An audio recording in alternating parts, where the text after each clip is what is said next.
Балдар үйүнө дагы 4 бала келди. Милиционер бөлмөгө кирер менен күлүп жиберди. Эки жакты карап алды да муздаткычты ачып ичине көз жүгүрттү.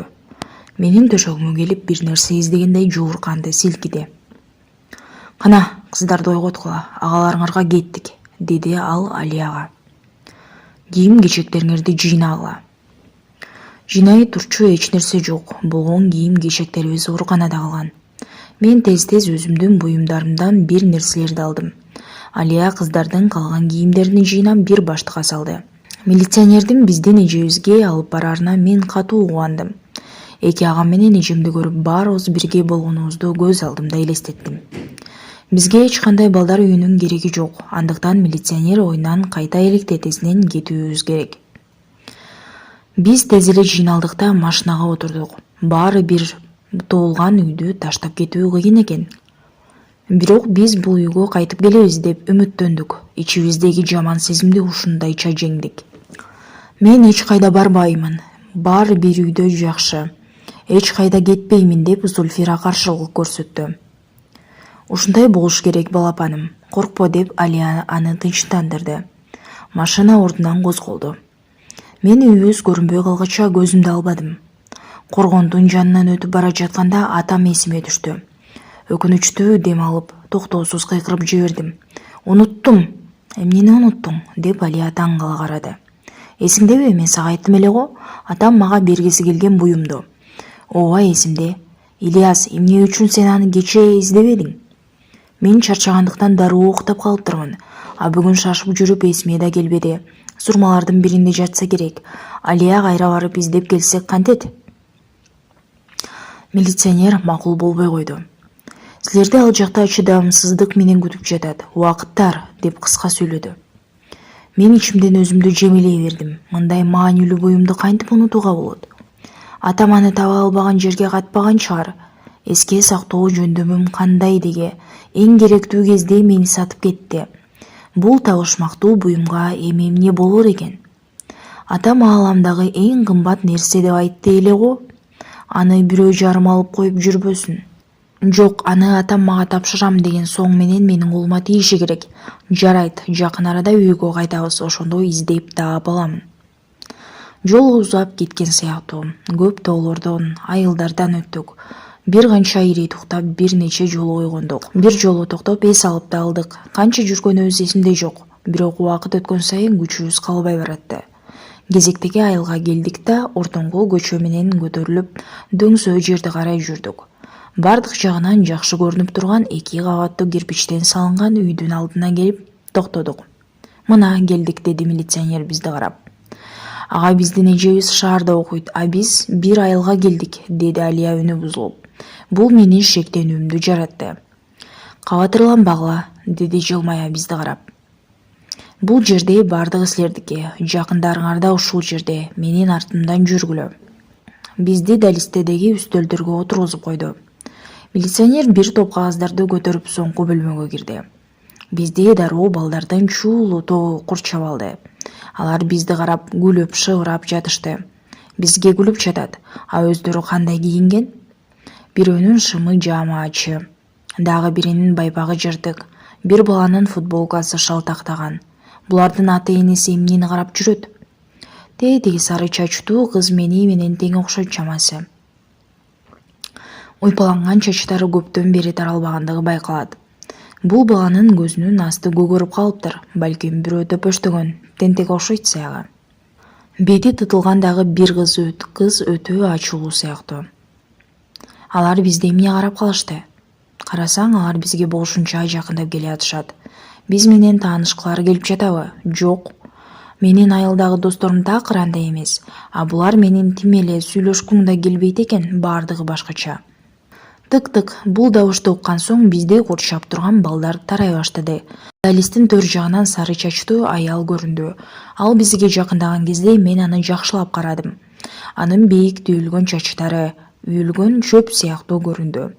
Кийингени жакшы. Тигил балдардыкына такыр окшойт. Костюму жаркырап турат. Колунда алтын шакеги бар. Мойнунда кооз чынжырчасы бар. Жакшы кийингени менен күлүп жүрүүгө көп ашыкпаганы билинип турду. Шиш таканын такылдата басып келди.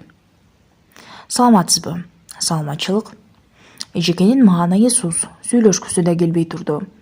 Керек болсо ооруканадагы дарыгерлер да бизди күлүп тосуп алып сөзгө тарткан эле. Бул эже бизге алыстан көз салып турган балдарды урушуп жиберди. Эмне спектакль көрүп турасыңарбы? Жаңы балдар келсе эле силердин көктөн түшкөндөй жетип келесиңер. Силерге баарын көрүп, баарын билүү керек. Ошондон кийин балдар чыгып кете башташты. Тиги эже ары карай кыйгыра берди. Бардыгың мени кандай канатта жаттыңар? Күчүм калбай баратат. Силер менен жүрүп чачым да кармай болду. Эмне керек силерге? Ачы балапандарча жабылбай, өз топторуңарга баргыла. Кеткиле бул жерден. Кеткиле деген сөздү укканда баштарын жерге салып, кыздар менен балдар далистин туш тарабына тарап кетишти. Биз кайда туш болдук? Бизди алып келген милиционер да бир бөлмөгө кирип, ошо бойдон жок болду. Бул жерден тезирээк кетүү керек. Ызы-чуудан кулагым тунуп кетти. Эже, сиз кимсиз? Алия өзүнүн суроосун бербей кое албады. Директор, менин аты жөнүм Мавлида Нургали кызы. Болду жетет. Мен суроолорду жаман көрөм. Жүргүлө артымдан. Узун далистеде бара жаттык. Оңго бурулдук. Андан кийин дагы оңго. Дары-дармек жыттанып турган бир бөлмөгө келдик. Мына, бизге дагы 4 шорду келди, деп Мавлида Нургали кызы бизди көрсөттү. Медайым аны көрөр менен ордунан тура калып, директордун жанына жетип келди. Башчысынын сөзүн колдогондой башын ийкей берди. Ал болсо дагы сүйлөөдү. Сайда бул балдардын баштарын карап жиберчи, эгер бит болсо башка балдарга жуктурат. Азыр Мавлида Нургали кызы 1 мүнөт. Уф, дайыма алкаштардын балдарын карайбыз деп өзүбүзгө да убакыт бөлбөйбүз. Мындай мамлекетте жүк болчу балдарды эмнеге төрөшөт билбейм. Буларды адам кылып тарбиялайбыз деп канчалаган нервибиз кетип жатат десең. Булар азырынча момун сыяктуу. Качан курсагы тойгондон кийин анан башыңа чыга баштайт. Эже, эмнеге мындай сүйлөп жатасыз? Деп чыдай албай сурап жибердим. Ой, бокмурун, оозуңду жап, деп директор жолкунуп чыгарып жиберди. Кызык, бул кишинин балдары бар болду бекен өзү? Эгер бар болсо аларга кандай жаман? Бул аялга балдары кантип чыдайт болду экен? Биздин апабыз такыр башкача болчу. Медпунктта фотоаппарат көтөргөн бир киши кирип келди. 4-өөнү тең сүрөткө тарт, деп Мавлида эже буйрук берди. Антпесе 1 жылдан кийин өздөрүн адам катарына кошуп, ким болгондорун, кайдан келгендерин унутуп калышат. Мамлекеттин эсебинен тоюнуп, кийинип, кутура башташат. Биз аларга ошол кезде ушул сүрөттөрүн көрсөтөбүз. Ошондо алар бизге кандай абалда келгендерин эсине түзүшөт деп мыйыгынан күлдү. Фотограф бир ирет шартылдатып тартып, кандай тез келсе ошондой тез кетип калды. Медайымдын бөлмөсүнөн өтө толук көз айнек тааган бир аял кирип, бизди көрө салып катуу күлүп жиберди. Таанышып алга, Райф ажы. Ал силердин тарбиячыңар, деди директор. Биз саламдаштык. Мавлида Нургали кызы, кызык, ата-энелер кайда? Кайтыш болуп кеткен. Ошондойбу? Эмне болгон экен? Шайтан билиптирби, өлгөнчө ичишсе керек да. Жалган, Алия каршылык көрсөттү. Силер биздин ата-энелерибизди билбейсиңер. Алар жөнүндө неге мындай дейсиздер? Ой, Мавлида Нургали кызы, байкашымча булар менен бизге жок эмес, бул кыз ооз ачырбайт экен. Менин эжемди урушпагыла, бизди кое бергиле, үйгө кетелик, деп мен ортого түштүм. Мына сага, мына чор таман да ошондой экен. Эч нерсе эмес, мен буларды бат эле ордуна коем, деп Райфа эже тынчтандыргандай түр көрсөттү. Райфа, буларды топко алып бар, кечирээк сүйлөшөбүз. Макул, Мавлида Нургали кызы. Тарбиячы бизди 2-чи кабатка алып кетти. Райфа эже бизге бөлмөлөрдү көрсөтүп жатканда бизге карама каршы жактан бир кыз чыгып, тарбиячыга суроо берди. Балдар үйү дагы 4 балага толукталдыбы? Бар, бутка чалынбай ар жака бар, деди тарбиячы. Балдар үйүнүн тарбиялануучусу деген сөз жүрөктү телип кетти. Биз таң калып 2 жакты карап калдык. Алия күтүүсүздөн бозала болуп башым айланып жатат. Биз бул жерде калбайбыз, жибергилечи бизди, деп эшикти көздөй карады. Үйгө кеткибиз келет, деп алсуу да коштоду. Апама айтып берем, деп Зульфира да ыйлай баштады. Карындашымды колунан кармап, мен да алар менен бирге эшикти карай жүгүрдүм. Бирок эшик бек экен. Биз ыйладык, эшикти ургаладык, тепкиледик, бирок эшик ачылган жок. Аргабызды көнүп, күчүбүз калбай жерге отуруп алып, катуу бооздоп ыйладык. Эшиги бекилген бөлмөдө ыйлагандан башка арга таппадык. Эми биз балдар үйүндөбүз. Жетимдер үйүндөбүз. Апамдын ыры. Балдар үйүнөн деген белгиге да акырындап көнө баштадык. Бизди көрөр заман түшкүрүшкөн айыл тургундарынан эне балдар үйүнүн балдары жүрөт. Байкагыла, бир нерсеңерди уурдап кетишпесин деген сөздөрдү деле эми таң калтырбайт. Балдар үйүндө жашап, сабак айылдын мектебинде барабыз. Балдар үйүнүн балдарына терс көз караштар бар болчу. Уулдарынын бири бир нерсени бүлдүрдү дегиче дароо жыйынтык чыгарат. Булардан башка эмнени күтүүгө болот дешет. Алгачкы күндөн эле карындашымды башка топко алып кетти. Балдар үйүндөгү балдар жаш курагына жараша 5 топко бөлүнгөн. Биринчисинде өтө кичинелер болсо, 5-син жогорку класстагы балдар тобуктады. Бизге эң оору Зульфиранын бөлөк жакта жашаганы болду. Ага баруунун өзү атайын күндөлүк боюнча. Бул жерде тартип өтө катуу. Сен ал тартипке баш ийишиң керек. Кээде карындашымды көрүүгө барганда бети тытылган, колдору көргөн учурларын байкаймын. Айтсам, аны балдар ушундай таарынтат экен, же болбосо тарбиячысы турмушту көрсөтөт. Биздин балдар үйүндөгү жашообуз ушундай сыноолор менен башталды. Мурун үйүбүздө таза абада сейилдөө күндөлүк иш болуп эсептелчү, а бул жерде мындай убакыт тарбиячы уруксат берген учурда гана болот. Эгер топко бирөө 2 алган болсо, ошол топтогу бардык балдарды жазалашат. Күнү бою баарыбызга китеп менен дептер тектеп отурууга туура келет. Тамак да күндө ошол. Колбаса, компот, каймак сыяктуулардын даамын да унутуп калдык. Азык-түлүктүн көп түрүнө бул жерде уруксат жок. Санэпидемстанция уруксат бербейт дешет. Мен анын кандай адам экенин такыр билбеймин. Балдар үйүндөгү алгачкы жарым жылда мен эң башкысын түшүндүм. Балдар да, тарбиячылар да ар түрдүү болот экен.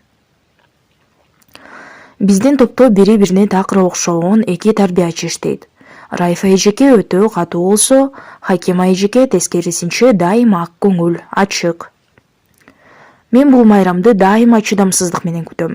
Бул жылы мага бир өзгөчө белек берчүдөй, менин кыялдарым орундалчу жылы болчудай сезилип жатат. Жаңы жылга 2 жума калган кезде идиректүү балдар менен кыздарды чогулуш залына жыйнады.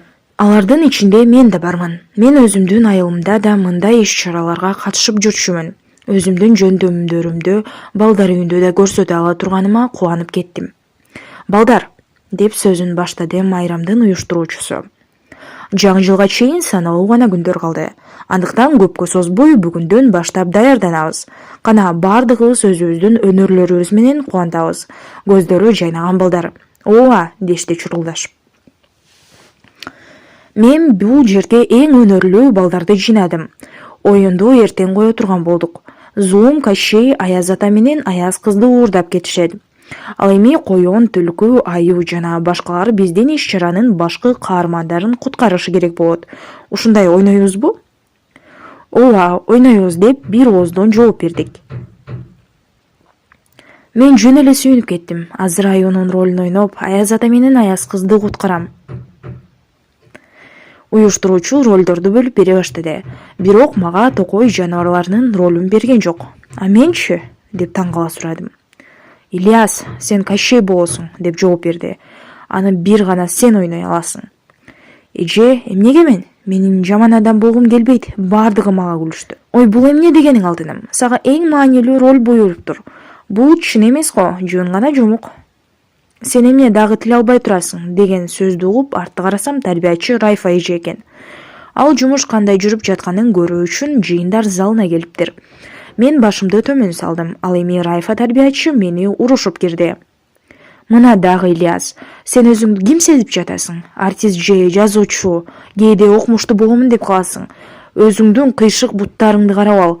Сага Кощей бол дедиби, демек болосуң. Жетекчим менен ара чалагысы келип, Ильяс макул болду, бул жөн гана жомук го, деди. Ал дароо макулдугун бериши керек эле деп тарбиячы токтободу. Бир жолу унчукпай койсоң, булар мойнуңа минип алышат да көзүңдү оюп алат. Сен жаш болгонсоң буларды жакшы билбейсиң. Менин бул жерде жүргөнүмө 20 жылдай болду. Негизи Ильязга Кощейдин ролун бергениң жакшы болду. Ал дал ошол Кощей сыяктуу го. Ага атайын костюмдун да кереги жок. Футболкасын чечсе бардык кабыргалары көрүнөт. Колдору иппичке, буттары кыйшык, анык Кощей. Балдарга кереги да ошол. Бардыгы күлө баштады. Ха-ха, Ильяс Кощей. Колдору иппичке, буттары кыйшык. Тарнычтын жашы мени муунтуп баратты. Мен залдан жүгүрүп чыгып кеттим. Жаңы жылдык кечте баары бир терс каарманды ойноого туура келди. Аяз атага айтып берип көп таттууларды алыш үчүн көп ырларды жаттап алдым. Бул жерде балдар үйүндө таттуулар чыныгы рахат. Түшүбүзгө гана кирет. Мен бекер тырышпаптырмын дегеним эки баштыгым тең момпосу менен таттуу токочторго толду. Жаңы жылга чейин саналуу гана мүнөттөр калды. Топтогулар маанайлары майрамдагыдайшат. Өзүбүз алдын ала бөлмөлөрдү колго жасалган оюнчуктар, жалтырактар менен кооздоп койгонбуз. Ал эми азыр майрамдын урматына чучпара бышып жаткан ашкана жакты тегеректеп жүрөбүз. Бул биз үчүн өзгөчө көрүнүш. Балдар үйүнүн балдарына мындай бакыт жылына бир гана жолу келет. Менин чучпаранын даамын унутканыма көп эле болгон. Райфа эже, чучпара даяр болдубу? Кичине күтүп тургала, аз калды дедим эле го. Жыты буркурап жатат, дайым болгон сыяктуу деди бирөө. Кеткиле чаары, тойбогон бечаралар. Силерди канча тоюндурса да баары бир жетпейт. Пилди да жеп жиберүүгө даярсыңар, деп ал колдорун шилтеп балдарды кубалай баштады. Эгер бышкан болсо да бир аз тура турсун. 12ге чейин дагы убакыт бар. Бирок даамдуу болуп даярдалып жаткан тамакта көкүрөктүн түбүндөгү сагынычты, кайгыны кубалай алган жок. Аттиң, ата-энебиз тирүү болгондо эч нерседен кыйналбайт элек го. Бардык нерсе ушул чучпарада жаткан жок го. Атабыз баарыбызга белек сатып алар эле. А биз болсо ага ыр айтып ырдап берер элек. Райфа эже араң дегенде бизди дасторконго чакырды. Баарыбызга ак идиштерге чай коюлду. Ар кимибизге 10 чучпарадан салынды. Дасторконго мандариндер, момпосуйлар жана түрдүү жемиштер коюлду. Бирок баары бир нерсеге жетишпей турду. Балким ата-энебиздин мээрими чыгар. Райфа эже бизди куттуктап тилек айтты. Балдар, силерди чын жүрөктөн бүгүнкү майрамыңар менен куттуктаймын. Бул өмүр болгон соң бардыгы боло берет тура. Кээде силерди урушканда учурубуз болот. Бирок мен аны өзүм каалаган үчүн эмес, силерди жакшы адам болсо экен деп урушам. Жакшы окугула, тартиптүү, тарбиялуу болгула, бизди дайым уккула. Биз силерге бир гана жакшылыктарды тилейбиз. Саат жебеси 12-де какты. Биздин үйдө бул убакта бири-бирибизге каалуу максаттар орундалсын деп тилек айтышчу элек. Демек, азыр да каалоо айтууга болот. Жанымда классташым Амилия отурган эле. Андан: "Сен эмнени каалайсың? Апам мени бул жерден алып кетсе, балдар үйүн унутсам. А сен эмнени тилек кыласың, Ильяс?" Амилиянын каалоосу мени тоңгойко кептеди. Мен ата-энем кайра тирилсе экен деп кыялдана албайм да, ал мүмкүн эмес. Баласын таштап кеткен эне гана перзентин кайра кучуктай алат. Чиркин, менин апам да түрмөдө отурса эмне? Эстеген кезде бизге кайрылып келет эле. Мен Амилияны кызганып кеттим. Дагы бир чарасыз абалга дуушар болдум. Токтой тур. Атам мага бир нерсе берим деди эле го. Бирок мен азыркыга чейин ал эмне буюм экенин билбеймин. Андыктан мен өзүмө сөз бердим. Күндөрдүн бир күнүндө бул затты колума алуум керек. Мындай максаттардан соң жаным жай алып калды. Сыналгыдан жаңы жылдык концерт башталды. Бардыгы көгүлтүр экрандын алдында рахаттана көрүп отурушат. Мына сахнада менин апамдын сүйүктүү урчусу Валентина Толкунова. Эмнеге экенин билбеймин, эстесем апам ушул мурду узун орус ырчысынын ырларын аябай угар эле. Мага дароо кичине күндөрүмдөгү тааныш үнү болду. Ар качан сени сүйөмүн, аргам башка жок менин. Райфа эже үнүн кичине чыгарууга болобу? Жок. Тарбиячы баягы таз кейпине түштү. Уктоого жаткызып койбогонума рахмат айткыла. Эжеке, бул менин апамдын сүйүктүү ыры эле. Болобу, өтүнөм. Мен жок дедим, болду. Сенин апаңа жакса жаккан чыгар, а мага бул ыр жакпайт. Ырчынын өзү да жакпайт. Чачын кыйратып карай албай туруп, өзүнчө махабат тууралуу ырдап коет, ары жок. Кана сыналгын өчүргүлөө да жаткыла жабышып. Силердин аяңардан майрамды да жакшы тозо албадым. Менин эмне, үй бүлөм жокпу? Кана уйкуга жөнөгүлө. Жаман көзүңөр менен карап, менин маанайымды бузбага. Тарбиячы адатынча сыналгын өчүрүп салды. Таңга чейин эч кимиңди көрбөйүн. Жаңы жыл кечеси менин өтүнүчүмдүн айынан ойдо жок жерден аяктады. Мен бөлмөгө чуркап барып төшөгүмө жыгылдым. Ысык жаштарым бетиме күйгүзүп жатты. Көз алдымда апамдын күлмөңдөгөн көздөрү, сымбаты тургансыды. Кулагыма алыр жаңырып тургансыды. Ар качан сени сүйөмүн, аргам жок башка менин.